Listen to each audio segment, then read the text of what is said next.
Hi, నేను శ్రీదేవి. ఈరోజు video బెండకాయ కర్రీ. దీనికోసం బెండకాయ 1/2 kg, ఆనియన్ ఒకటి, స్టవ్ వెలిగించి కడాయి పెట్టి ఆయిల్ వేసుకొని పోపు గింజలు వేసుకోవాలి. ఆవాలు, మినపప్పు, పచ్చిశనగపప్పు, జీలకర్ర, ఎండుమిర్చి, కరివేపాకు వేసి వేగిన తర్వాత బెండకాయలు వేసి మీడియం ఫ్లేమ్లో ఫ్రై చేస్తూ ఉండాలి. ఇలా మొత్తం ఫ్రై అయిన తర్వాత తీసి ఒక గిన్నెలో పక్కన పెట్టుకోవాలి. చిన్న మిక్సీ జార్లో ఆనియన్, పచ్చిమిర్చి మిక్సీ వేసుకొని ఈ కడాయిలో వేసుకోవాలి. అల్లం వెల్లుల్లి పేస్టు, సాల్టు వేసి ఫ్రై చేస్తూ ఉండాలి. పచ్చి కొబ్బరి పాలు తీసి పక్కన పెట్టుకోవాలి.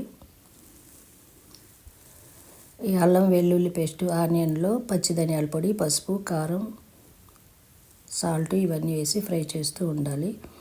ఇందులోనే కొబ్బరి పాలు వేసి కొద్దిగా సాల్ట్ వేసి పచ్చివాసన పోయే వరకు ఫ్రై చేసి బెండకాయ ముక్కలు వేసి ఫ్రై చేస్తూ కలుపుతూ ఉండాలి. దగ్గరికి అయిన తర్వాత ఒక బౌల్లోకి తీసుకోవాలి. ఇది రైస్